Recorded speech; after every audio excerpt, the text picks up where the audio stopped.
장모님, 윤희는 이미 죽은 사람입니다. 세상에 알리는 순간 장모님도 위험해집니다. 정우가 냉정하게 협박했습니다. 내가 사람 새끼냐?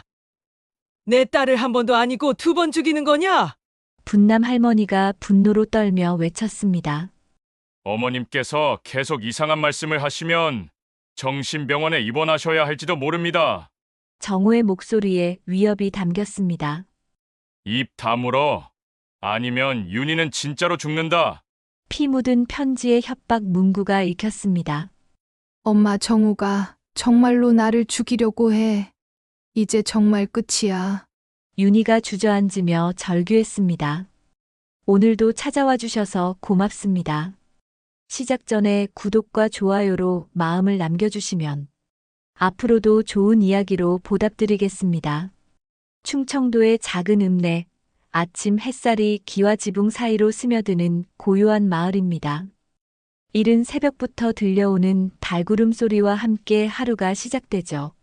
좁은 골목길 사이로 자리 잡은 오래된 한옥 한 채, 그곳에서 75세의 이분남 할머니가 홀로 살고 계십니다. 분남 할머니는 새벽 5시면 어김없이 눈을 뜹니다. 몸이 기억하고 있는 시간이죠.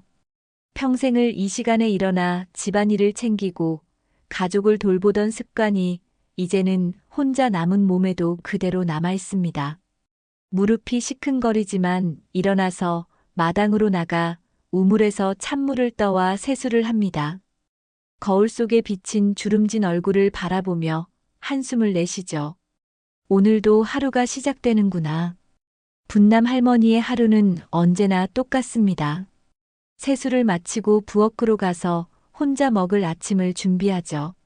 찬밥에 물을 부어 끓이고 김치 몇 점과 멸치볶음을 곁들여 소박한 상을 차립니다. 예전에는 온 가족이 둘러앉던 큰 상이었는데 이제는 혼자 먹기엔 너무 커 보이기만 합니다. 젓가락질을 하면서도 자꾸만 빈자리가 눈에 들어옵니다. 딸이 앉아서 밥을 먹던 그 자리 말입니다. 아침을 먹고 나면 분남 할머니는 거실로 향합니다. 거기에는 작은 제단이 마련되어 있고 그 위에 흑백 영정사진 한 장이 정중히 모셔져 있습니다. 48세의 나이로 세상을 떠난 딸 윤희의 사진입니다. 사진 속 윤희는 환하게 웃고 있죠. 그 미소를 바라보며 분남 할머니는 매일 같은 일을 반복합니다. 윤희야, 잘 잤니? 엄마가 왔다. 분남 할머니는 마당에서 따온 국화 한 송이를 사진 앞에 정성스럽게 놓습니다. 어제 놓았던 국화를 치우고 새 꽃으로 바꿔주죠. 시든 꽃잎들이 바닥에 떨어지는 것을 보면서 세월의 무상함을 느낍니다. 그리고 두 손을 모아 기도하기 시작합니다. 윤희야, 거기선 편하냐? 엄마가 지켜주지 못해서 정말 미안하다. 내가 그렇게 갑작스럽게 떠날 줄 몰랐어. 교통사고라니, 그것도 혼자서 새벽에 나갔다가. 엄마가 함께 있었더라면 그런 일은 없었을 텐데. 왜 하필 그 길을 갔을까? 왜 하필 그 시간에? 분남 할머니의 목소리는 떨립니다. 벌써 1년이 지났지만 딸을 잃은 슬픔은 조금도 줄어들지 않았습니다. 오히려 시간이 지날수록 더욱 깊어지는 것만 같습니다. 혼자 남겨진 외로움과 딸에 대한 그리움이 가슴 깊숙이 자리 잡고 하루하루를 괴롭히고 있습니다. 기도를 마친 후 분남 할머니는 집 안을 천천히 둘러봅니다. 방 하나하나가 모두 추억으로 가득 차 있습니다. 윤희가 어렸을 때 뛰어놀던 마루에는 아직도 작은 발자국 자국이 남아있는 것 같고 함께 앉아 이야기를 나누던 거실 한쪽에는 윤희가 좋아하던 작은 쿠션이 그대로 놓여 있습니다. 윤희가 결혼하기 전까지 사용하던 방도 문을 열어두고 그대로 보존하고 있습니다. 윤희의 방으로 들어가면 시간이 멈춘 것 같습니다. 화장대 위에는 윤희가 즐겨 사용하던 립스틱과 파우더가 있고 옷장 속에는 윤희의 옷들이 정성스럽게 정리되어 있습니다. 책상 위에는 윤희가 학창 시절에 쓰던 일기장도 있습니다. 분남 할머니는 이 모든 것들을 먼지 하나 앉지 않게 매일 정리합니다. 윤희야, 엄마가 내 방을 깨끗하게 치워놨다. 언제든 돌아와도 될 수 있게 말이야. 하지만 아무런 대답이 돌아오지 않는 정적만이 방 안을 가득 메웁니다. 그 적막함이 분남 할머니의 가슴을 더욱 아프게 만듭니다. 점심시간이 되면 분남 할머니는 간단히 라면 하나를 끓여 먹습니다. 혼자 먹는 밥이 맛있을 리 없지만 그래도 살기 위해서는 먹어야 하죠. 라면을 후루룩거리며 먹으면서도 자꾸만 윤희 생각이 납니다. 윤희는 라면을 참 좋아했었는데 특히 매운 라면을 먹으면서 혀를 내밀던 모습이 떠오릅니다. 때로는 이웃 할머니들이 반찬을 가져다 주기도 합니다. 김치찌개나 된장찌개 같은 것들이죠. 그럴 때마다 분남 할머니는 고마움을 느끼지만 동시에 자신이 이렇게 의지하고 살아야 하는 현실이 서글프기도 합니다. 오후가 되면 사위인 정호가 찾아옵니다.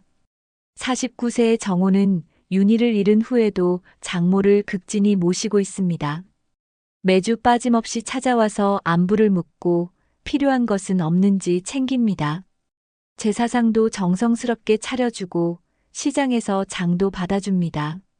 어머님, 오늘 몸은 어떠세요? 약은 잘 챙겨 드시고 계시죠? 혈압약은 빠뜨리지 마시고 꼭 드세요. 정호는 언제나 정중하고 예의 바릅니다. 딸을 잃은 슬픔을 함께 나누려고 노력하는 모습도 보입니다. 윤희의 제사를 모실 때도 정성을 다하고 분남 할머니가 외로워하지 않도록 자주 찾아와 대화를 나눕니다.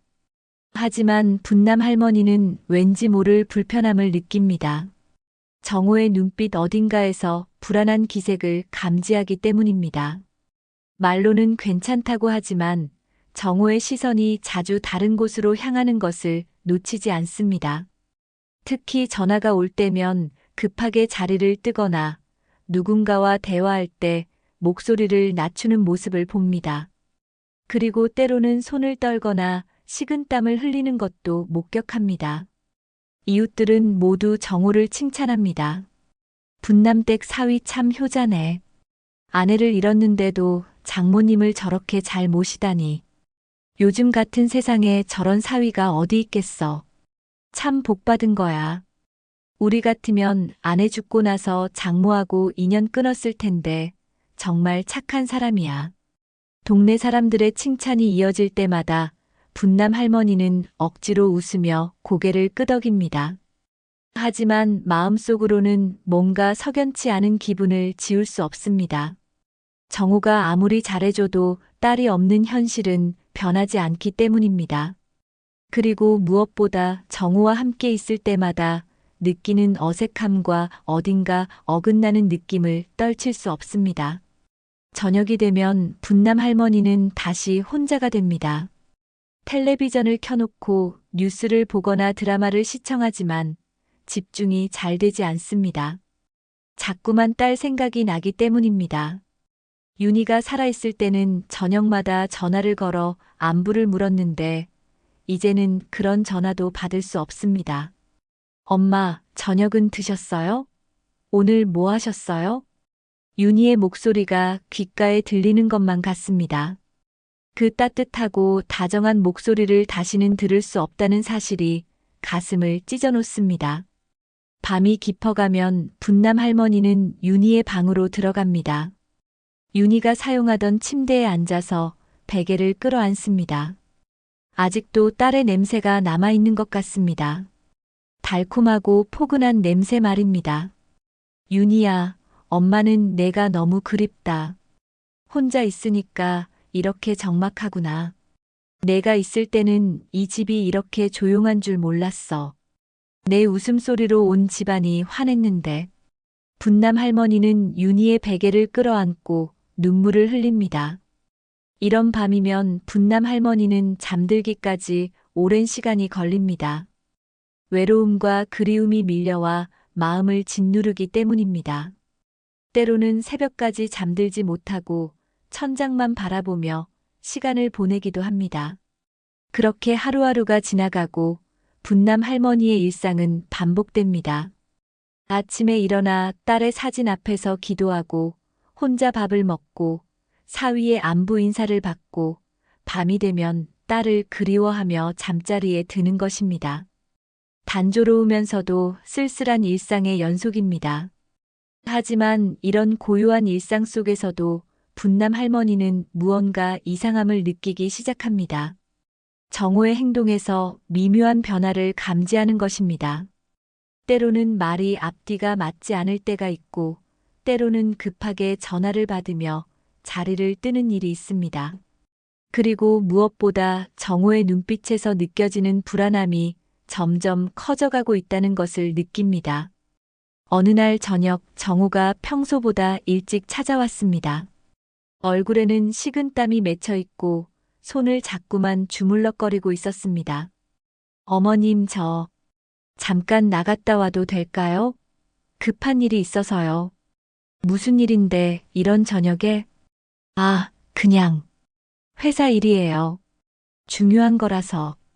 정호는 제대로 된 설명도 하지 않고 서둘러 나가버렸습니다. 분남 할머니는 그런 정호의 뒷모습을 바라보며 의문을 품었습니다. 뭔가 숨기고 있는 것 같다는 생각이 들었기 때문입니다. 분남 할머니는 이런 생각들을 떨쳐내려고 노력하지만 쉽지 않습니다. 딸을 잃은 슬픔 속에서도 무언가 석연치 않은 기분을 지울 수 없기 때문입니다. 하지만 아직은 그것이 무엇인지 명확히 알 수 없어서 답답하기만 합니다. 그저 가슴 한편에 무거운 돌덩이가 있는 것 같은 느낌만 계속될 뿐입니다. 이렇게 분남 할머니의 하루는 고요하지만 허전함으로 가득 찬 채 흘러갑니다. 딸 없는 집은 너무나 조용하고 그 조용함 속에서 분남 할머니는 혼자만의 시간을 보내며 알 수 없는 불안감과 싸우고 있습니다. 윤희의 일주기가 다가오고 있었습니다.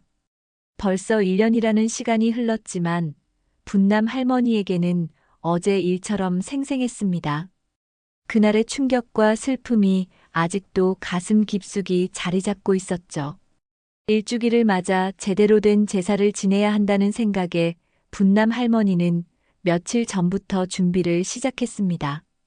윤희야, 내 일주기구나. 엄마가 정성껏 준비해 줄게. 분남 할머니는 윤희가 생전에 좋아했던 음식들을 떠올리며 제사상을 준비했습니다. 윤희가 어렸을 때부터 좋아했던 나물들, 달콤한 송편, 그리고 윤희가 결혼 후에도 명절 때마다 찾던 엄마표 잡채까지. 하나하나 정성을 다해 만들면서도 눈물이 계속 흘렀습니다. 제사 준비를 하던 중 분남 할머니는 오래된 장롱을 정리해야 했습니다. 윤희의 유품들과 중요한 서류들이 보관되어 있는 곳이었죠. 무거운 장롱 문을 열자 먼지 냄새와 함께 옛 추억들이 쏟아져 나왔습니다. 윤희의 어린 시절 사진들, 학교 상장들, 결혼식 사진까지 하나하나 꺼내보면서 분남 할머니는 딸과 함께했던 시간들을 되돌아봤습니다. 그런데 장롱 깊숙한 곳에서 이상한 것을 발견했습니다. 반쯤 타다가 남은 종이 조각이었습니다. 이게 뭐지? 분남 할머니는 그 종이 조각을 조심스럽게 집어들었습니다. 불에 탄 흔적이 선명했지만 다행히 몇 글자는 읽을 수 있었습니다. 보험금 수익자 그리고 정호라는 글자가 희미하게 보였습니다. 보험 증서인가? 왜 이게 태워져 있지? 분남 할머니의 손이 떨리기 시작했습니다. 윤희의 보험 관련 서류가 왜 태워진 채로 장롱 속에 숨겨져 있는 걸까요? 그리고 수익자가 정호라는 것도 이상했습니다. 분남 할머니는 태운 종이 조각을 더 자세히 살펴봤습니다.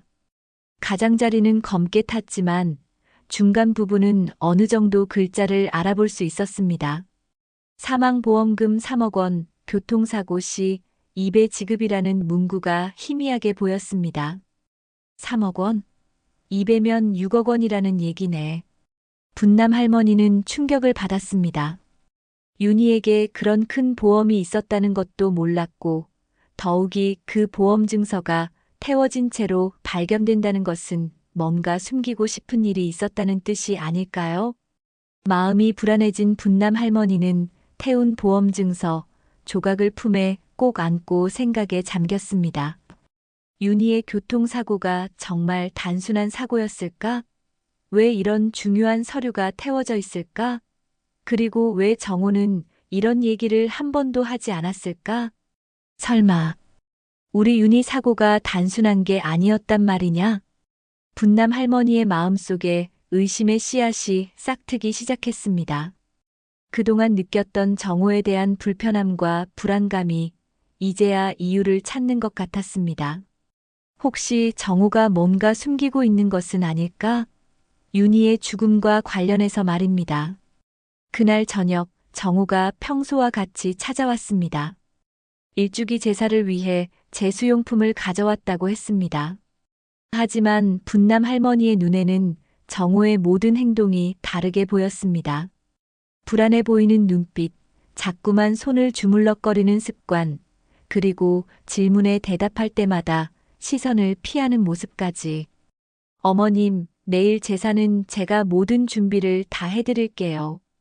어머님께서는 너무 힘드시니까 편히 계세요. 정호야, 너 윤희 보험 얘기 한 번도 안 했구나. 분남 할머니가 조심스럽게 말을 꺼내자 정호의 얼굴이 순간 굳어졌습니다. 그리고는 어색하게 웃으며 대답했습니다. 아, 그거요? 별로 큰 보험은 아니었어요. 그냥 일반적인 수준이었죠. 그래도 보험금 같은 건 받았을 거 아니야? 네, 받긴 받았는데. 장례 비용이랑 기타 비용으로 다 나갔어요. 어머님께서 신경 쓰실 일은 아니에요. 정호의 대답은 자연스러워 보였지만 분남 할머니는 뭔가 석연치 않다는 느낌을 지울 수 없었습니다. 3억 원이나 되는 보험금이 장례 비용으로 다 나간다는 것이 말이 되는 얘기일까요? 그런데 정호야, 보험 증서는 어디에 보관하고 있니? 아, 그건 제가 정리해서 보관하고 있어요. 어머님께서 보시면 슬프실까 봐서요. 정호는 점점 더 불안한 기색을 드러냈습니다. 말끝마다 떨림이 있었고 손은 계속해서 주먹을 쥐었다 폈다를 반복했습니다. 분남 할머니는 그런 정호를 보며 확신했습니다. 분명히 뭔가 숨기고 있다는 것을 말입니다. 그날 밤 정호가 돌아간 후 분남 할머니는 잠들 수가 없었습니다. 태운 보험 증서 조각을 다시 꺼내보면서 이런저런 생각에 잠겼습니다. 혹시 윤희의 죽음이 사고가 아니었다면? 혹시 누군가 의도적으로 그런 일을 벌인 것이라면?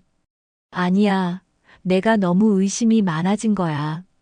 정호가 설마 그런 사람일 리가. 하지만 마음 한편으로는 그동안 느꼈던 정호의 이상한 행동들이 계속 떠올랐습니다. 급하게 전화를 받고 나가는 일들, 불안해하는 눈빛들, 그리고 윤희의 죽음에 대해 자세히 얘기하기를 꺼리는 모습들까지. 다음 날 아침 분남 할머니는 평소보다 일찍 일어나 윤희의 영정 앞에 앉았습니다. 오늘은 윤희의 일주기였습니다. 1년 전 이 세상을 떠난 딸을 위해 마지막 제사를 지내는 날이었죠. 윤희야, 오늘이 내 일주기구나. 엄마가 이제 너를 보내줄 때가 된 것 같다. 분남 할머니는 오랫동안 고민했던 결심을 말했습니다. 일주기가 지나면 영정사진을 태워서 보내주는 것이 관례였습니다. 죽은 사람이 이승에 대한 미련을 버리고 편안히 저승으로 갈 수 있게 해주는 의식이었죠. 엄마가 이제 너를 놓아줄게. 그쪽에서 편히 쉬어라. 분남 할머니는 윤희의 영정사진을 품에 안고 마당으로 나갔습니다. 저녁 해가 지고 있었고 고요한 정막이 집 전체를 감쌌습니다. 마당 한가운데에 작은 화로를 준비하고 그 안에 영정사진을 넣을 준비를 했습니다. 윤희야, 미안하다. 엄마가 너를 제대로 지켜주지 못해서. 분남 할머니는 성냥을 켜려고 했습니다. 하지만 손이 떨려서 쉽게 켜지지 않았습니다. 1년 동안 유일한 위안이었던 딸의 사진을 태운다는 것이 너무나 힘들었기 때문입니다. 드디어 성냥에 불이 붙었습니다. 분남 할머니는 떨리는 손으로 그 불을 영정사진에 가져갔습니다. 사진 모서리에 불꽃이 닿으려는 순간이었습니다. 엄마. 낮고 떨리는 목소리가 대문 밖에서 들려왔습니다. 분남 할머니는 깜짝 놀라 고개를 돌렸습니다. 그 목소리는 분명히 윤희의 목소리였습니다. 죽은 딸의 목소리가 들릴 리 없는데도 너무나 선명하게 들렸습니다. 엄마, 제발. 목소리는 계속 들렸습니다. 분남 할머니는 성냥을 떨어뜨리고 대문 쪽으로 달려갔습니다. 마음이 두근거리고 숨이 가빠왔지만 그 목소리를 놓칠 수가 없었습니다. 윤희야? 윤희가 너니? 분남 할머니는 대문 앞에 서서 밖을 바라봤습니다. 어둠 속에서 뭔가 희미한 형체가 보이는 것 같았습니다. 하얀 옷을 입은 사람의 실루엣이 어렴풋이 보였습니다. 설마 윤희가 나타난 건가? 분남 할머니의 마음은 급격히 요동쳤습니다. 기쁨과 두려움이 동시에 밀려왔습니다. 죽은 딸이 자신을 찾아온 것일까? 아니면 자신이 슬픔에 지쳐서 환상을 보는 것일까? 하지만 그 목소리는 너무나 생생했습니다. 윤희의 목소리가 틀림없었습니다. 분남 할머니는 떨리는 다리를 이끌고 대문을 열었습니다. 그 순간 눈앞에 펼쳐진 광경은 분남 할머니의 모든 상식을 뒤흔들어 놓았습니다. 대문을 열자 분남 할머니의 눈앞에 믿을 수 없는 광경이 펼쳐졌습니다. 하얀 원피스를 입은 윤희가 서 있었던 것입니다. 창백하지만 분명히 살아있는 얼굴이었습니다. 1년 전 교통사고로 세상을 떠났다고 알고 있던 딸이 눈앞에 서 있었습니다. 윤희야, 윤희구나. 분남 할머니는 기절할 것 같은 충격을 받으며 윤희를 끌어안았습니다. 딸의 체온이 느껴졌습니다. 따뜻하고 살아있는 체온 말입니다. 꿈이 아니었습니다. 환각도 아니었습니다. 분남 할머니의 품 안에 있는 것은 분명히 살아있는 윤희였습니다. 이게 무슨 일이냐? 넌 죽은 게 아니었단 말이냐? 분남 할머니는 윤희의 얼굴을 두 손으로 감싸며 눈물을 쏟아냈습니다. 1년 동안 흘린 모든 눈물이 한꺼번에 터져 나오는 것 같았습니다. 기쁨과 충격, 그리고 혼란이 뒤섞인 복잡한 감정이 가슴을 뒤흔들었습니다. 윤희도 어머니를 끌어안으며 눈물을 흘렸습니다. 하지만 윤희의 눈물에는 기쁨만 있는 것이 아니었습니다.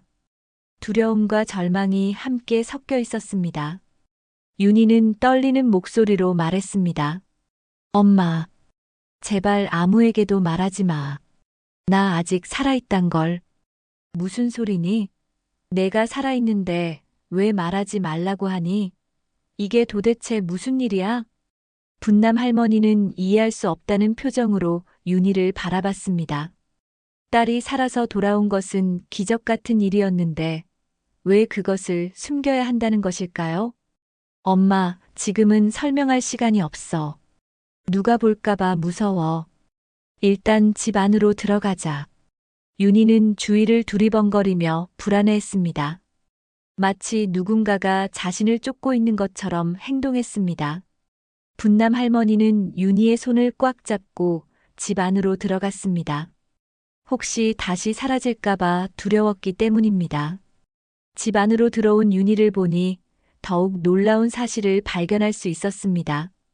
윤희는 많이 야위어 있었고 얼굴에는 깊은 피로감이 서려 있었습니다. 그리고 무엇보다도 눈빛에서 극도의 공포를 읽을 수 있었습니다. 윤희야, 넌 지금까지 어디 있었니? 왜 죽은 척을 하고 있었니? 엄마, 나도 어쩔 수 없었어. 살기 위해서는 죽은 척할 수밖에 없었어. 윤희의 대답은 더욱 혼란스러웠습니다. 살기 위해서 죽은 척을 해야 한다니, 그게 무슨 말인가요? 분남 할머니는 윤희의 손을 꽉 잡고 자세한 설명을 요구했습니다. 천천히 말해봐라. 엄마가 다 들어줄 테니까. 윤희는 잠시 망설이다가 입을 열었습니다. 엄마, 사고는 거짓이었어. 내가 죽었다는 것도 거짓이고, 모든 게 꾸며진 일이었어. 뭐라고? 그럼 장례식은? 무덤은? 그 모든 게 가짜였단 말이야? 그래. 모든 게 가짜였어. 나는 지금까지 숨어서 살고 있었어. 분남 할머니는 충격에 말을 잇지 못했습니다. 1년 동안 딸의 죽음을 애도하며 살았는데 그 모든 것이 거짓이었다는 말인가요? 그렇다면 자신이 흘린 눈물과 슬픔은 무엇이었을까요? 그럼 도대체 왜 그런 짓을 했니? 엄마, 정우가 큰 범죄에 휘말렸어. 나를 죽은 걸로 만들어야만 했대. 윤희의 입에서 나온 말은 분남 할머니를 더욱 충격에 빠뜨렸습니다. 사위 정우가 범죄에 연루되었다고, 그리고 그 때문에 윤희가 가짜로 죽어야 했다고, 정우가 내 남편이 너를 죽은 척하게 만들었다고. 엄마, 정우는 내가 모르는 사이에 큰 사기를 저질렀어. 수십억 원 규모의 투자 사기였어. 그런데 그게 발각될 위기에 처했고 나까지 연루될 상황이 되었어. 윤희는 떨리는 목소리로 계속 설명했습니다. 정우는 나에게 선택을 강요했어. 함께 감옥에 갈 것이냐, 아니면 죽은 척하고 숨어 살 것이냐고. 나는 무서웠어, 엄마. 분남 할머니는 경악했습니다. 그동안 자신이 좋은 사위라고 생각했던 정우가 그런 사람이었다니. 그리고 딸을 그런 끔찍한 선택 앞에 세웠다니. 그럼 너는 1년 동안 어디서 어떻게 살았니? 정우가 마련해준 은신처에서 살았어. 작은 원룸이었는데 밖으로 나갈 수도 없고 누구와도 연락할 수 없었어. 마치 감옥 같았어. 윤희는 눈물을 흘리며 지난 1년간의 고통을 털어놓았습니다. 세상에서 완전히 사라진 채로 살아야 했던 괴로움, 어머니를 그리워하면서도 연락할 수 없었던 마음, 그리고 언제까지 이런 삶을 살아야 할지 모른다는 절망감까지. 엄마, 나도 무서워. 하지만 정우가 가지고 있는 증거 때문에 어쩔 수 없어. 무슨 증거? 정우가 저지른 범죄들의 증거야. 그 증거가 세상에 알려지면 정우뿐만 아니라 나도 공범으로 몰릴 수 있어. 정우가 내 명의로도 많은 일들을 저질렀거든. 분남 할머니는 점점 더 큰 충격에 빠졌습니다. 딸이 살아있다는 기쁨도 잠시, 딸이 처한 상황이 너무나 절망적이라는 것을 깨달았기 때문입니다. 그때 대문 밖에서 발소리가 들렸습니다. 윤희는 그 소리를 듣자마자 얼굴이 하얗게 변했습니다. 엄마, 정우야. 정우가 온 것 같아. 뭐, 지금 이 시간에? 분남 할머니는 당황했습니다. 윤희를 어디에 숨겨야 할지 몰랐기 때문입니다. 윤희는 서둘러 뒷방으로 피했고 분남 할머니는 마음을 가다듬고 대문을 열었습니다. 정우가 서 있었습니다. 평소보다 더욱 불안해 보이는 모습이었습니다. 얼굴에는 식은땀이 맺혀 있었고 눈빛은 초조함으로 가득 차 있었습니다. 어머님, 이 늦은 시간에 죄송합니다. 그런데 혹시 이상한 건 없으셨어요? 이상한 거? 무슨 이상한 거 말이야? 그냥 이상한 소리라든지 이상한 걸 보신다든지. 정우의 질문은 의미심장했습니다. 마치 윤희가 나타날 것을 예상하고 있는 것 같았습니다. 분남 할머니는 최대한 자연스럽게 대답하려고 노력했습니다. 별로 이상한 건 없었는데 왜 그런 걸 물어보니? 아, 그냥요. 요즘 이 동네에 이상한 사람들이 돌아다닌다는 얘기를 들어서요. 정우는 집 안을 둘러보며 수상한 눈빛을 보냈습니다. 무언가를 찾고 있는 것 같았습니다. 그리고 거실에 놓인 화로를 발견했습니다. 어머님, 뭔가 태우셨나요? 아, 그건. 윤희 영정을 태우려고 했는데 마음이 안 되어서 그만뒀어. 아, 그러시군요. 정호는 안도하는 것 같았습니다. 하지만 여전히 불안한 기색을 감추지 못했습니다. 그는 집 안을 한 번 더 둘러본 후 말했습니다. 어머님, 혹시 앞으로 이상한 일이 생기면 꼭 저에게 연락하세요. 특히 윤희와 관련된 이상한 일이 생기면요. 윤희와 관련된 이상한 일? 그게 무슨 뜻이야? 그냥 혹시 환각 같은 걸 보신다면요. 슬픔이 너무 커서 그런 일이 생길 수도 있거든요. 정호의 말에는 경고의 의미가 담겨 있었습니다. 마치 윤희를 봤다고 말하면 안 된다는 뜻으로 들렸습니다. 분남 할머니는 그제야 상황의 심각성을 깨달았습니다. 알겠다. 이상한 일이 생기면 연락할게. 정호는 그제야 안심하는 듯 했습니다. 하지만 집을 나가기 전에 한 번 더 뒤돌아보며 말했습니다. 어머님, 윤희는 이미 죽은 사람입니다. 그것만은 꼭 기억해 주세요. 그 말을 남기고 정호는 사라졌습니다. 분남 할머니는 정호의 뒷모습을 보면서 온몸에 소름이 돋았습니다. 그 말투에는 단순한 조언이 아닌 협박의 의미가 담겨 있었기 때문입니다. 정호가 완전히 사라진 후 윤희가 뒷방에서 나왔습니다. 윤희의 얼굴은 공포로 일그러져 있었습니다. 엄마, 들었지? 정호의 말을 들었지? 응, 들었다. 정호가 너를 찾고 있는 것 같구나.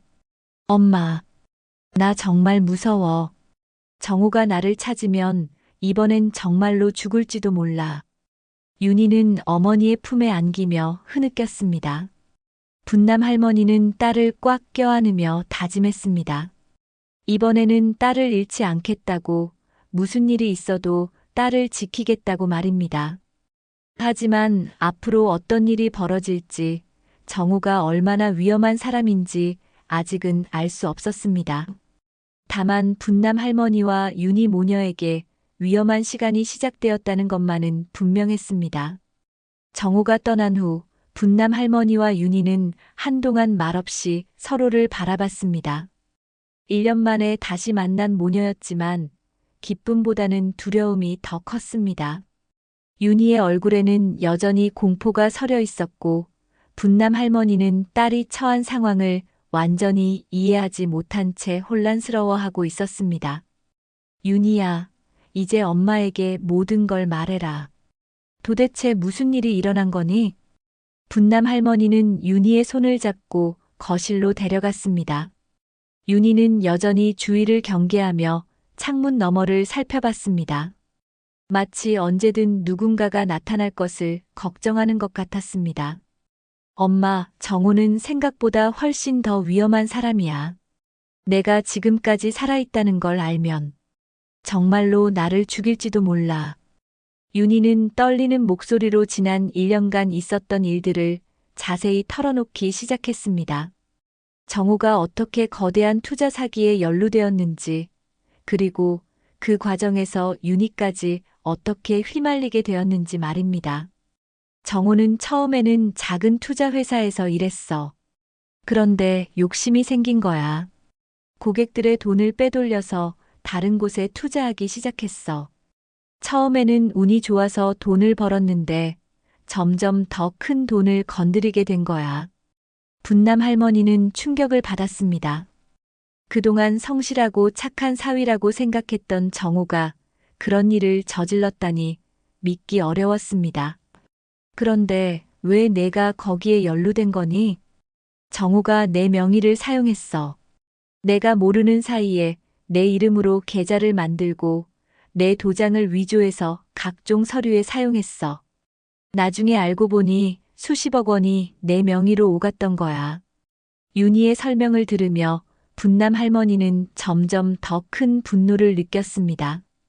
사위가 딸을 이용해서 범죄를 저질렀다는 것이 믿기 어려웠지만 동시에 그동안 느꼈던 정호에 대한 불안감이 이제야 설명되는 것 같았습니다. 그래서 사고를 가장한 거구나? 맞아. 수사기관에서 정호를 추적하기 시작했는데 내 명의로 된 계좌들 때문에 나도 공범으로 의심받기 시작한 거야. 정호는 나에게 두 가지 선택을 줬어.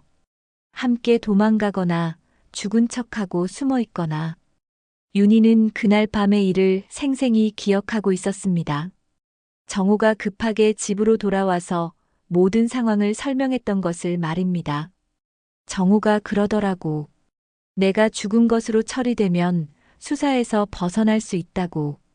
그리고 보험금도 받을 수 있어서 도망갈 자금도 마련할 수 있다고. 보험금. 그래. 내가 찾은 그 태운 보험 증서. 분남 할머니는 어제 발견했던 태운 보험 증서 조각을 윤희에게 보여줬습니다. 윤희는 그것을 보고 얼굴이 더욱 창백해졌습니다. 엄마가 이걸 찾았구나. 이 보험은 정우가 몰래 가입해 놓은 거야. 내가 죽으면 6억 원을 받을 수 있는 보험이었어. 6억 원? 그렇게 큰 돈을? 응. 정우는 내 죽음으로 두 가지를 얻으려고 했어. 수사에서 벗어나는 것과 도망갈 자금 말이야. 분남 할머니는 정호의 계획이 얼마나 치밀하고 악랄했는지 깨달았습니다. 딸의 목숨을 이용해서 자신의 범죄를 덮으려 했던 것입니다. 그럼 너는 어떻게 그 제안을 받아들일 수 있었니? 엄마. 나도 선택의 여지가 없었어. 정호가 증거를 보여줬는데 내 명의로 된 서류들이 너무 많았어. 내가 아무것도 모르고 도장을 찍었던 것들이 모두 범죄의 증거가 된 거야. 윤희는 눈물을 흘리며 그때의 절망감을 표현했습니다. 사랑하는 남편에게 배신당하고 동시에 범죄자로 몰릴 위기에 처했던 심정을 말입니다. 정우가 그러더라고. 만약 내가 거부하면 모든 책임을 나에게 뒤집어 씌우겠다고. 그리고 윤희는 말을 멈췄습니다. 더 끔찍한 말을 하기가 망설여졌기 때문입니다. 그리고 뭐라고 했니? 엄마까지 해치겠다고 했어. 분남 할머니는 온몸에 소름이 돋았습니다.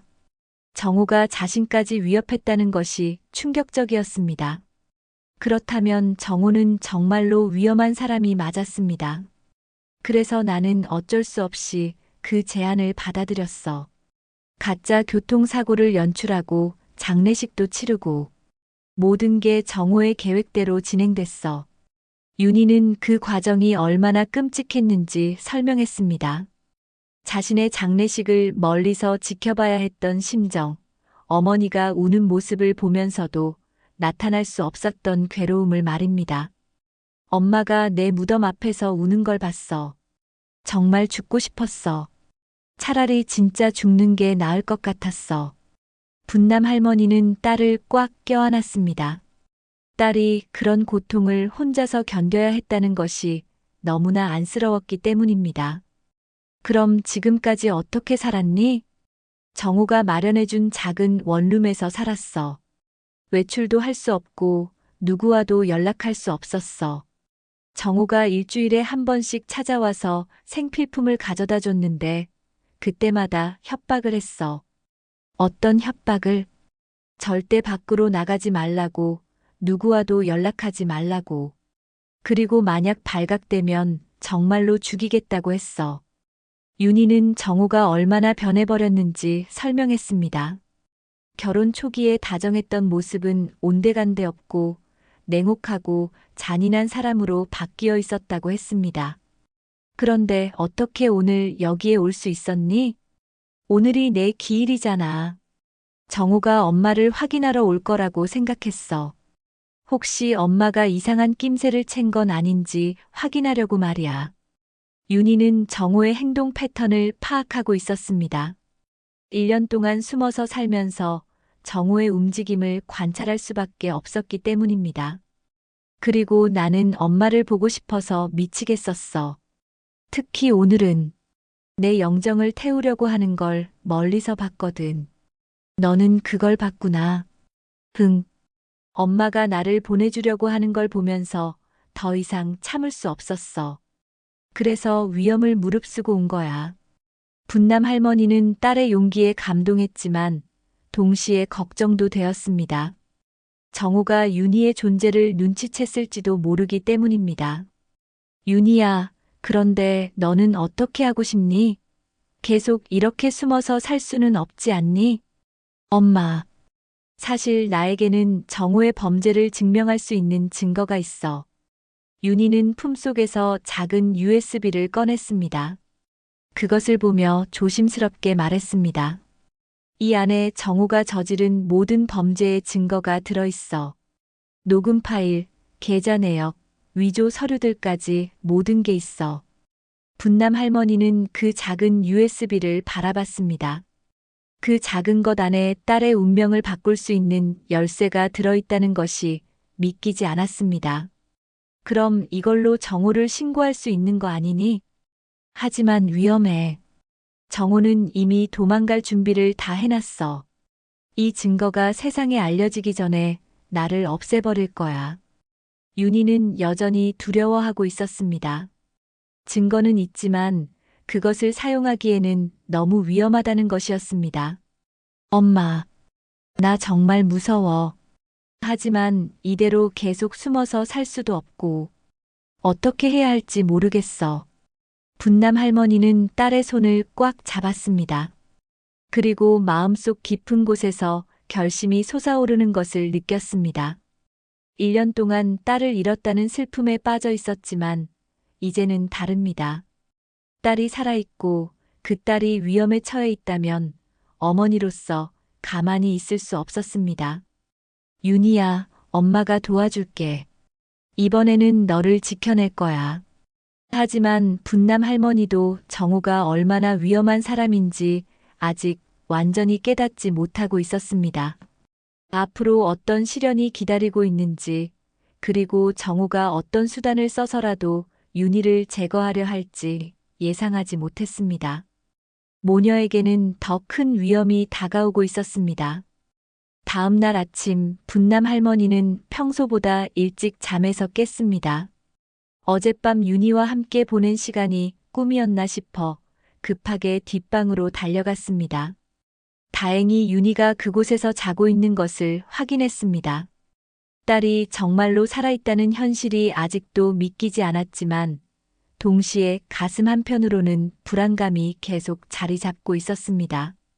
윤희야, 일어나라. 아침이다.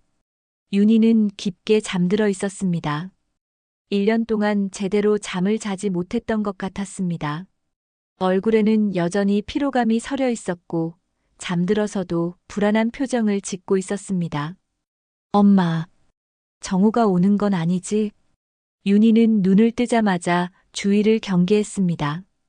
잠시라도 방심할 수 없는 상황이라는 것을 온몸으로 느끼고 있었습니다. 아직 오지 않았어.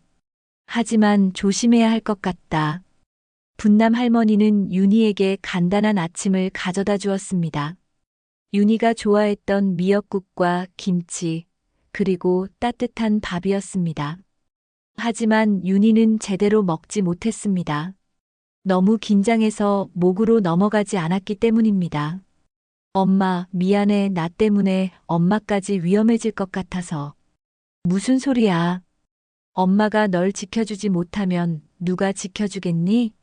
이번에는 엄마가 끝까지 너와 함께 할 거야.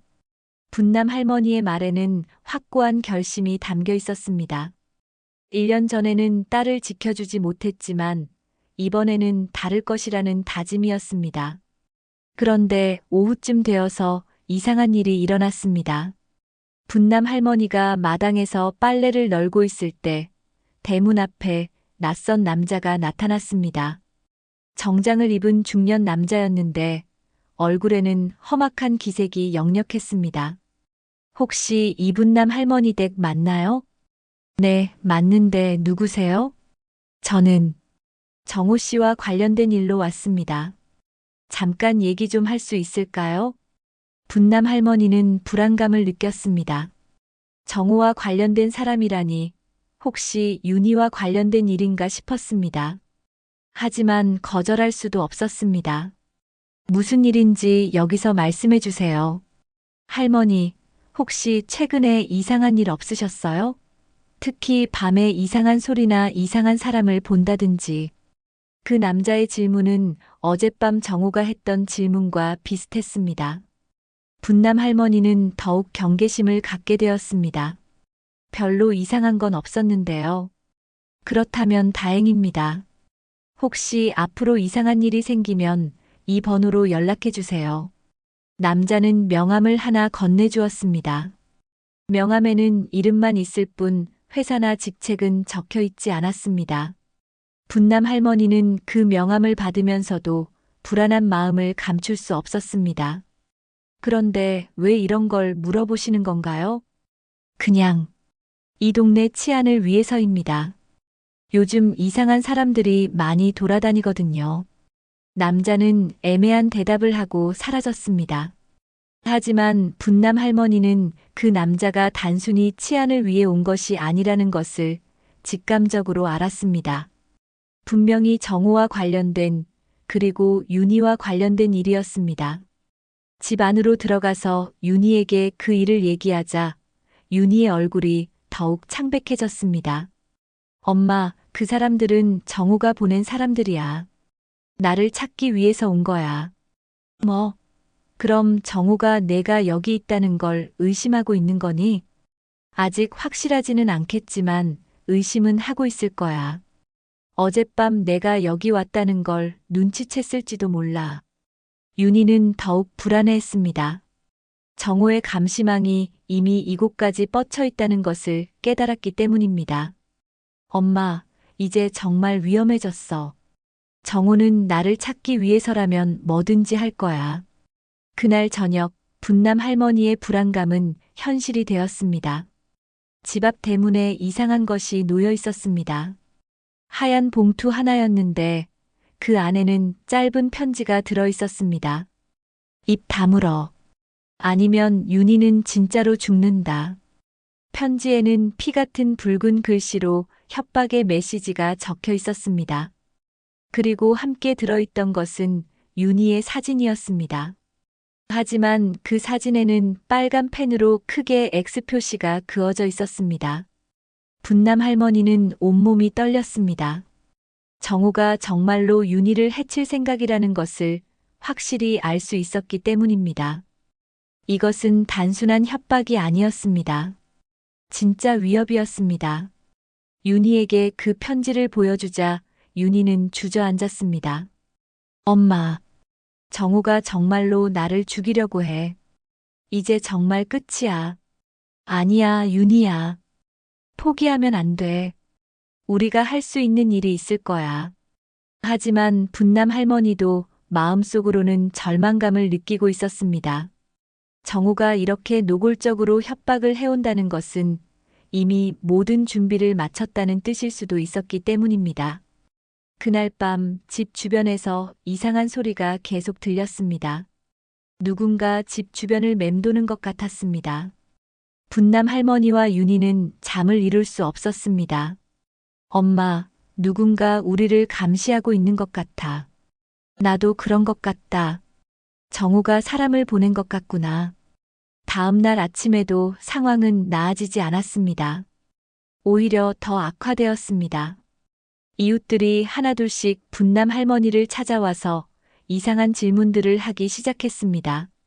분남 씨, 요즘 밤에 이상한 소리 안 나요?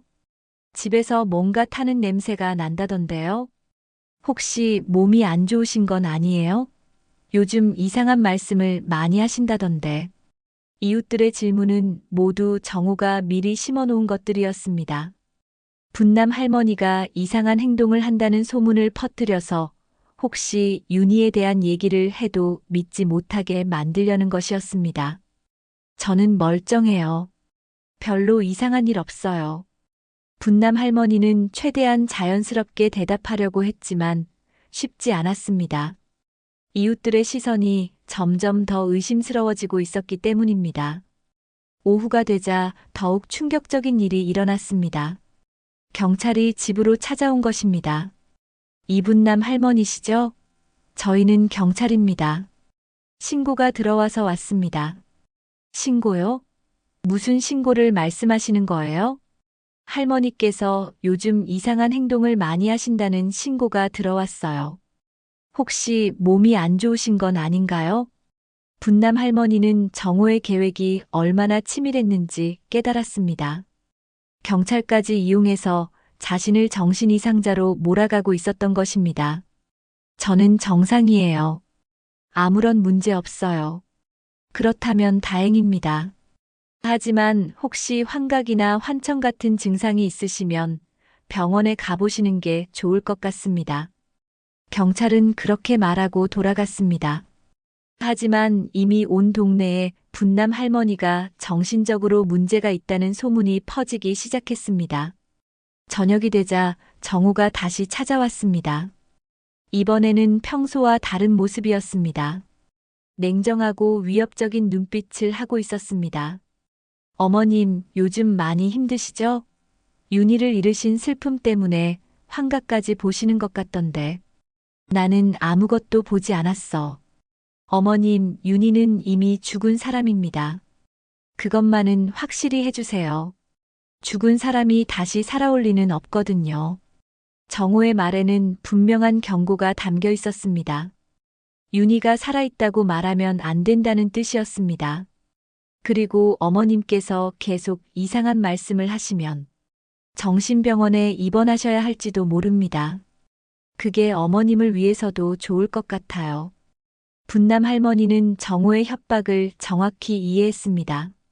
윤희가 살아있다고 말하면 자신을 정신병자로 몰아서 격리시키겠다는 것이었습니다.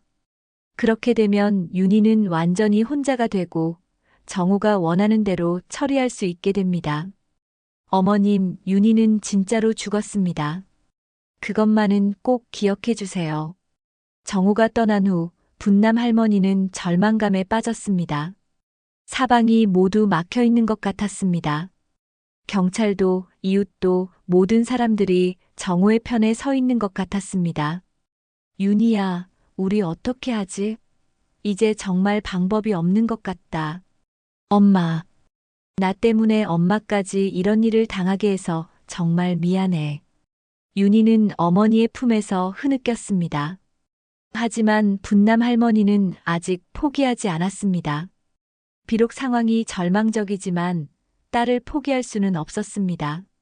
분남 할머니의 마음속에는 마지막 결심이 서서히 자라나고 있었습니다. 며칠이 지나면서 상황은 더욱 악화되었습니다. 분남 할머니 주변의 감시는 더욱 촘촘해졌고 이웃들의 시선도 점점 더 의심스러워졌습니다. 정호의 계획이 착착 진행되고 있었던 것입니다. 그날 아침 분남 할머니는 평소와 같이 마당에 나가 빨래를 널고 있었습니다. 그런데 담 너머로 이웃집 아주머니들의 대화가 들려왔습니다. 분남이가 요즘 정말 이상해. 혼자서 중얼거리고 다니더라. 그러게. 어제도 밤늦게 마당에서 누군가랑 얘기하는 소리가 들렸는데 나가보니까 혼자 있더라고. 윤희 잃고 나서 정신이 좀 이상해진 것 같아. 불쌍하긴 하지만 분남 할머니는 가슴이 답답했습니다. 이웃들까지 모두 자신을 의심하기 시작했습니다. 정호가 얼마나 치밀하게 계획을 세웠는지 알 수 있었습니다. 집 안으로 들어가니 윤희가 창문 틈으로 밖을 내다보고 있었습니다. 얼굴에는 깊은 절망이 서려 있었습니다. 엄마, 들었어? 이웃들이 하는 얘기. 응, 들었다. 하지만 신경 쓰지 마라. 사람들은 원래 그런 거야. 하지만 분남 할머니도 마음속으로는 점점 더 불안해지고 있었습니다. 이런 상황이 계속되면 정말로 정신병원에 강제로 입원당할 수도 있겠다는 생각이 들었기 때문입니다. 오후에는 더욱 충격적인 일이 일어났습니다. 보건소 직원이라는 사람이 찾아온 것입니다. 안녕하세요, 할머니. 저는 보건소에서 나왔습니다. 어르신 건강검진 때문에 왔어요. 건강검진요? 저는 신청한 적이 없는데요. 아, 이웃분들께서 할머니가 요즘 많이 힘들어 하신다고 해서 특별히 나왔습니다. 간단한 검사만 받으시면 됩니다. 분남 할머니는 거부했지만 그 직원은 계속 설득했습니다. 그리고 마침 그때 정우가 나타났습니다. 어머님, 검진 받으시는 게 좋을 것 같아요. 요즘 많이 힘들어 하시니까.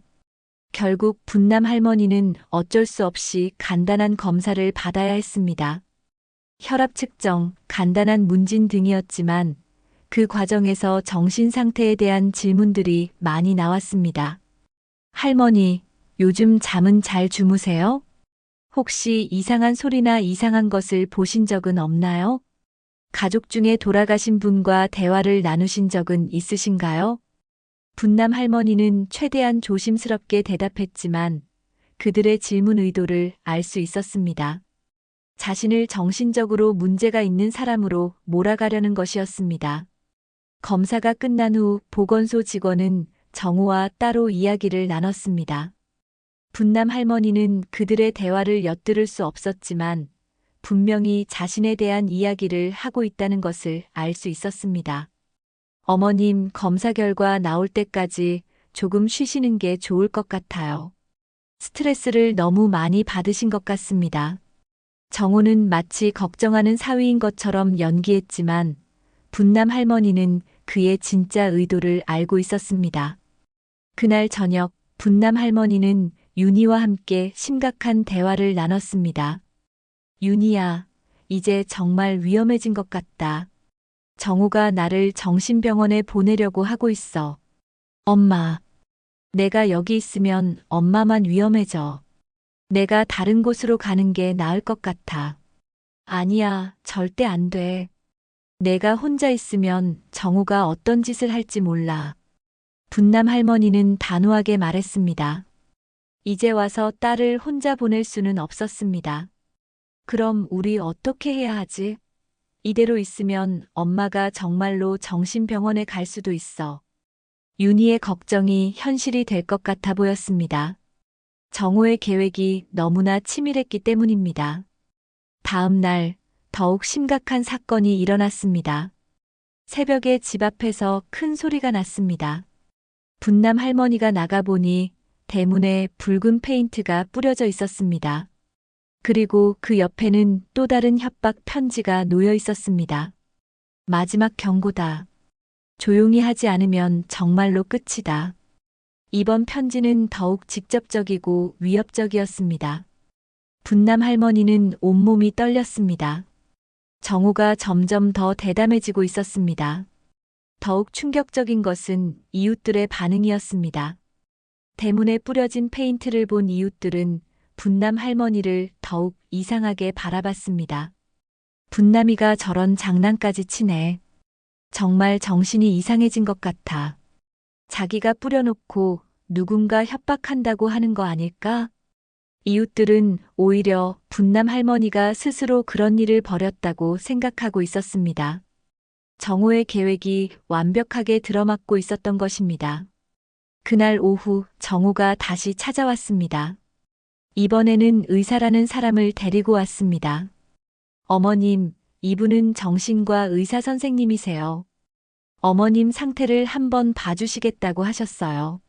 나는 정신과 같은 곳 안 가.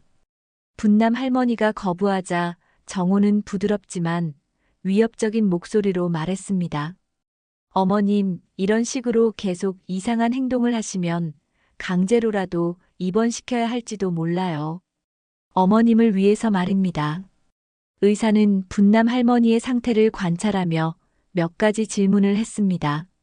그리고 정우와 따로 이야기를 나눈 후 진단을 내렸습니다. 환청과 환각 증상이 있어 보입니다. 심한 우울증과 망상 증상도 보이고요. 입원 치료가 필요할 것 같습니다. 분남 할머니는 억울했지만 어쩔 수 없었습니다. 의사까지 정우의 편에 서 있는 상황에서 자신의 말을 믿어줄 사람은 아무도 없었습니다. 어머님, 내일부터 병원에 입원하시는 게 좋을 것 같아요. 제가 모든 절차를 도와드릴게요. 정우의 말에는 승리의 기색이 역력했습니다. 드디어 분남 할머니를 제거할 수 있게 된 것입니다. 그날 밤 분남 할머니는 윤희와 마지막 대화를 나눴습니다.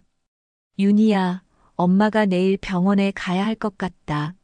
엄마, 그럼 나는 어떻게 해야 해?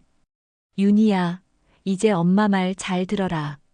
내가 가지고 있는 그 증거 말이야. 그걸 어떻게든 세상에 알려야 해. 분남 할머니는 윤희의 손에 있는 USB를 바라봤습니다. 그것이 유일한 희망이었습니다. 하지만 엄마, 너무 위험해. 정우가 나를 찾으면. 윤희야, 엄마가 평생 남편한테도 당하고 세상 눈치만 보고 살았다. 하지만 이제 안 돼. 내 딸만큼은 지켜야 해. 분남 할머니의 목소리에는 지금까지 없었던 강한 결의가 담겨 있었습니다. 일생 동안 순종적으로 살아왔지만 이제는 싸울 때가 되었다는 것을 깨달았습니다. 얘야, 내가 가진 그 증거를 엄마에게 줘라. 내가 끝까지 싸워볼 거야. 윤희는 망설였습니다. 어머니까지 위험에 빠뜨리고 싶지 않았기 때문입니다. 엄마, 하지만 너무 위험해. 윤희야, 이제 더 이상 물러설 곳이 없어. 엄마가 병원에 가면 너는 혼자가 돼. 그럼 정우가 어떤 짓을 할지 몰라. 분남 할머니의 말이 맞았습니다. 이제 더 이상 숨을 곳도 도망갈 곳도 없었습니다. 싸우는 것만이 유일한 방법이었습니다. 윤희는 떨리는 손으로 USB를 꺼냈습니다. 그 작은 기계 안에 정호의 모든 범죄 증거가 들어 있었습니다. 녹음 파일, 계좌 내역, 위조 서류들까지 모든 것이 담겨 있었습니다. 엄마, 이걸로 정호를 잡을 수 있을까? 해봐야 알지. 하지만 시도해보지 않으면 아무것도 바뀌지 않아. 분남 할머니는 USB를 받아들고 마음속으로 다짐했습니다. 내일 병원에 가기 전에 이 증거를 누군가에게 전달해야 한다고. 비록 위험하지만 딸을 위해서, 그리고 정의를 위해서 마지막 싸움을 벌여야 한다고 말입니다. 하지만 정호도 가만히 있지 않을 것이었습니다. 분남 할머니의 마지막 저항을 예상하고 있었고, 그것을 막기 위한 준비를 하고 있었습니다. 진정한 대결이 곧 시작될 예정이었습니다. 다음 날 새벽, 분남 할머니는 평소보다 훨씬 일찍 일어났습니다. 오늘이 마지막 기회라는 것을 알고 있었기 때문입니다. 정우가 자신을 정신병원에 보내기 전에 윤희의 USB를 경찰서에 가져가야 했습니다. 윤희야, 엄마가 다녀올게. 절대 밖으로 나가지 말고 여기서 기다려. 윤희는 불안한 표정으로 어머니를 바라봤습니다. 엄마, 정말 괜찮을까? 정우가 엄마를 막을 수도 있어. 걱정하지 마라. 엄마가 꼭 해낼 거야. 분남 할머니는 USB를 품속 깊숙이 숨기고 집을 나섰습니다. 읍내 경찰서까지는 걸어서 30분 정도 걸리는 거리였습니다. 평소라면 버스를 타고 갔겠지만 오늘은 사람들의 시선을 피해서 조용히 가야 했습니다. 하지만 집에서 나서자마자 이상한 것을 발견했습니다. 골목 입구에 검은 승용차가 서 있었고 그 안에는 며칠 전에 봤던 정장 차림의 남자가 앉아 있었습니다. 분남 할머니를 감시하고 있었던 것입니다. 분남 할머니는 최대한 자연스럽게 행동하려고 노력했습니다. 평소처럼 시장에 가는 것처럼 연기하면서 다른 길로 돌아가기 시작했습니다. 하지만 그 차가 천천히 따라오는 것을 확인할 수 있었습니다. 이러면 안 되겠다. 다른 방법을 생각해야 해. 분남 할머니는 잠시 멈춰서 생각했습니다. 직접 경찰서에 가는 것은 불가능해 보였습니다. 정호의 감시망이 너무 촘촘했기 때문입니다. 그때 한 가지 아이디어가 떠올랐습니다. 분남 할머니는 이웃집으로 향했습니다. 오래전부터 알고 지낸 김순덕 할머니 댁이었습니다. 순덕 할머니는 분남 할머니보다 나이가 많았지만 여전히 정정했고 무엇보다 믿을 만한 사람이었습니다. 순덕 언니, 나 좀 도와줘. 분남아, 무슨 일이야? 얼굴이 왜 이렇게 안 좋아? 분남 할머니는 순덕 할머니에게 모든 상황을 설명했습니다. 윤희가 살아있다는 것, 정우가 범죄자라는 것, 그리고 자신이 위험에 처해 있다는 것까지 모든 것을 털어놓았습니다. 순떡 할머니는 처음에는 믿기 어렵다는 표정이었습니다. 하지만 분남 할머니의 절실한 모습을 보고 그리고 USB 안의 일부 파일을 확인한 후에는 상황을 이해하게 되었습니다.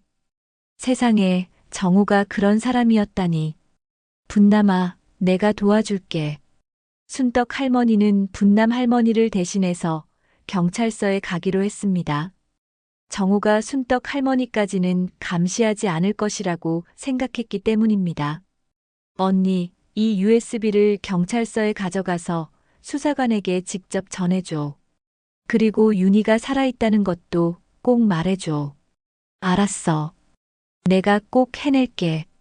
순떡 할머니가 경찰서로 향하는 동안 분남 할머니는 집으로 돌아갔습니다. 하지만 집 근처에 도착하자 심상치 않은 상황을 발견했습니다.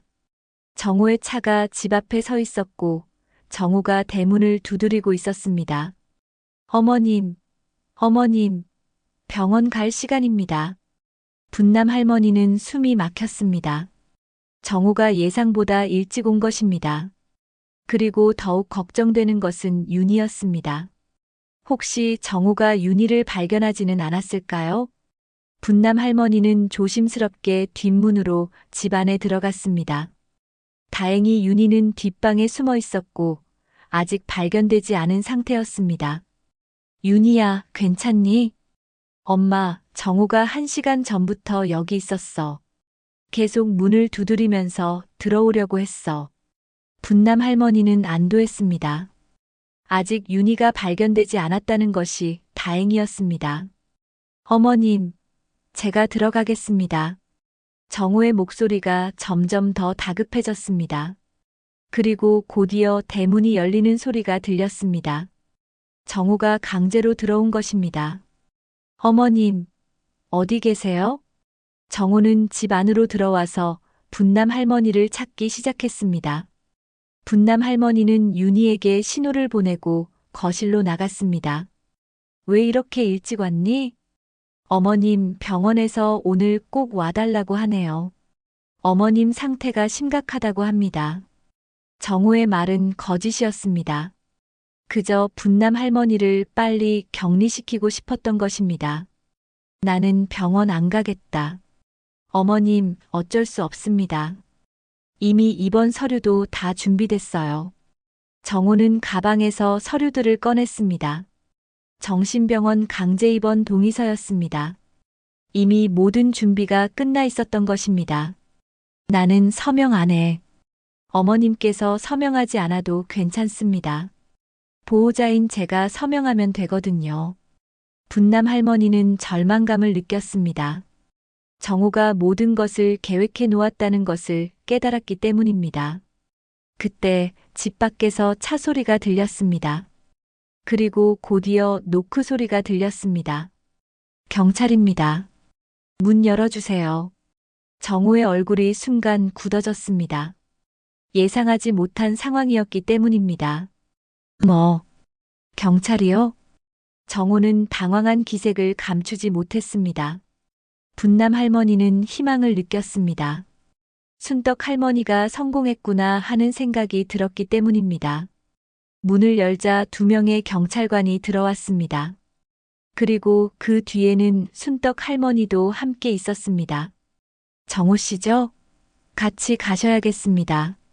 뭐, 무슨 말씀이신지?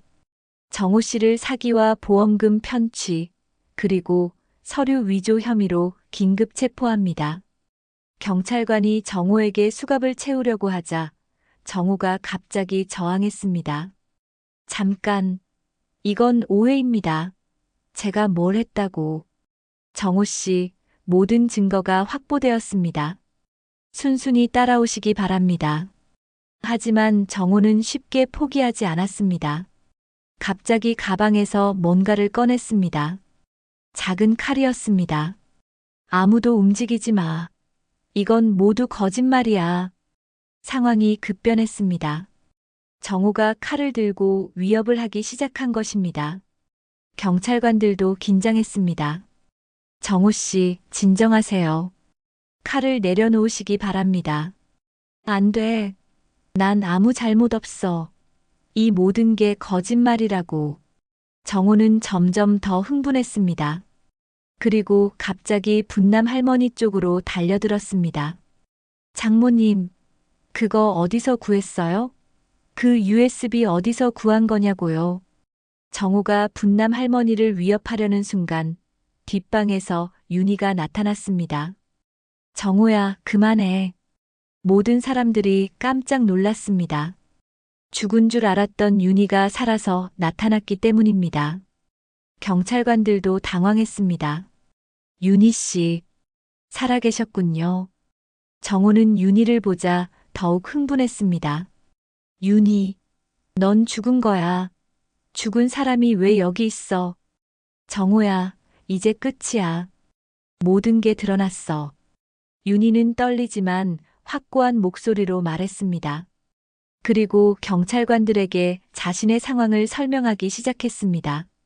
저는 1년 전에 죽은 척 해야 했어요. 정우의 협박 때문에. 정우는 모든 것이 무너지는 것을 보며 절규했습니다. 안 돼. 이럴 수는 없어. 정우는 마지막으로 윤희에게 달려들려고 했습니다. 하지만 경찰관이 재빨리 제압했습니다.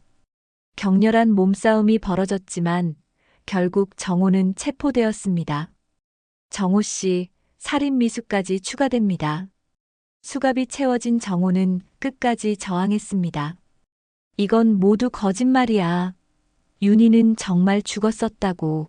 장모님이 환각을 보는 거라고. 하지만 아무도 정우의 말을 믿지 않았습니다. 모든 증거가 확보된 상황에서 정우의 변명은 소용이 없었습니다. 정우가 끌려나가는 모습을 보며 분남 할머니와 윤희는 서로를 끌어안았습니다. 드디어 악몽 같은 시간이 끝났습니다. 하지만 진정한 평화를 되찾기 위해서는 아직 더 많은 시간이 필요할 것이었습니다. 정우가 체포된 지 3개월이 지났습니다. 법정에서의 재판 과정은 길고 복잡했지만 윤희가 가지고 있던 USB의 증거들과 윤희의 증언으로 인해 모든 진실이 밝혀졌습니다. 정우의 투자 사기 규모는 처음 예상했던 것보다 훨씬 컸습니다. 수백억 원에 달하는 거대한 사기였고 수많은 피해자들이 있었습니다. 법원은 정우에게 사기, 보험금 편취, 서류 위조, 그리고 강요 및 협박 등의 혐의로 무기징역을 선고했습니다. 특히 아내를 죽은 것으로 위장하고 1년간 감금한 행위는 매우 악질적인 범죄로 인정받았습니다. 피고인 정우는 자신의 범죄를 은닉하기 위해 아내까지 이용한 극악한 범죄자입니다. 이에 법원은 무기징역을 선고합니다. 판사의 선고를 들으며 분남 할머니와 윤희는 서로의 손을 꽉 잡았습니다. 드디어 정의가 실현된 순간이었습니다. 정우는 마지막까지도 억울하다며 항변했지만 이미 모든 것이 끝난 상황이었습니다. 이건 모두 조작이야. 나는 억울해. 하지만 정우의 외침은 공허하게 법정에 울려 퍼질 뿐이었습니다. 그는 경찰에 의해 끌려나가며 분남 할머니와 윤희를 원망스럽게 바라봤지만 더 이상 그들에게 해를 끼칠 수는 없었습니다. 재판이 끝난 후 분남 할머니와 윤희는 법원 앞에서 기자들의 질문을 받았습니다. 이 사건은 지역 언론뿐만 아니라 전국적으로도 큰 관심을 받았기 때문입니다. 할머니, 1년 동안 딸이 살아있다는 사실을 혼자서 감당하기가 얼마나 힘드셨을까요? 정말 죽을 것 같았습니다. 하지만 내 딸을 포기할 수는 없었어요. 분남 할머니의 답변에는 지난 시간의 고통과 함께 딸에 대한 깊은 사랑이 담겨 있었습니다. 윤희 씨는 1년간 숨어서 살면서 어떤 심정이셨나요?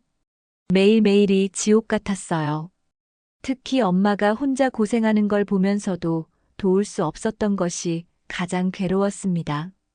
윤희의 목소리에는 여전히 떨림이 있었지만 예전보다는 훨씬 안정되어 보였습니다. 재판이 끝난 후 가장 큰 변화는 마을 사람들의 태도였습니다.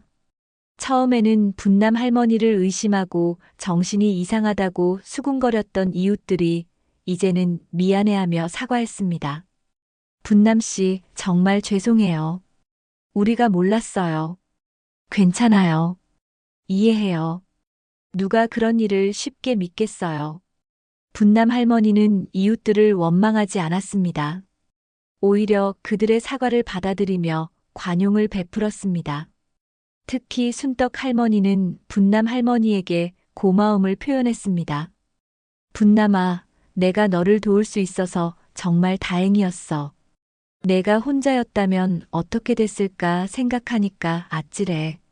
언니 덕분에 우리가 살았어요. 정말 고마워요. 하지만 무엇보다 중요한 것은 분남 할머니와 윤희의 관계였습니다.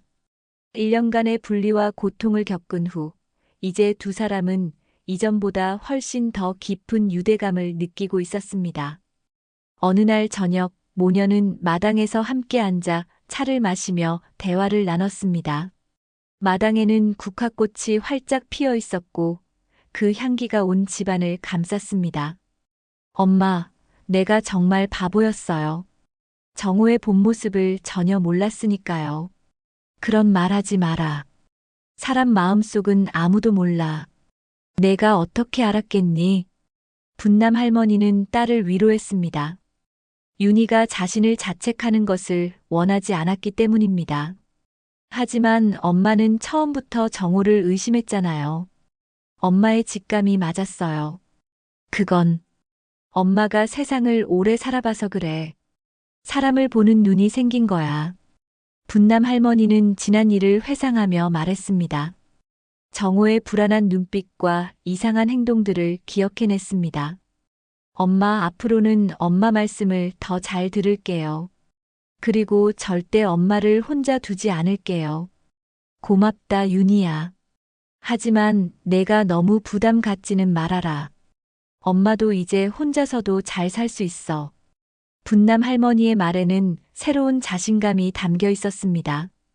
이번 일을 겪으면서 자신도 강한 사람이라는 것을 깨달았기 때문입니다. 며칠 후 윤희는 새로운 결정을 내렸습니다. 서울로 돌아가지 않고 어머니와 함께 이 집에서 살기로 한 것입니다. 엄마, 나 서울 안 가고 여기서 엄마랑 같이 살래요. 정말? 하지만 내 일은 어떻게 하려고? 여기서도 할 수 있는 일을 찾아볼게요. 온라인으로 할 수 있는 일들이 많잖아요. 윤희는 진심으로 어머니와 함께 살고 싶어 했습니다. 1년간 떨어져 있으면서 어머니가 얼마나 소중한 존재인지 깨달았기 때문입니다. 그래, 좋다. 우리 함께 살자. 이 집도 너무 컸는데 혼자 살기에는. 분남 할머니도 기뻐했습니다.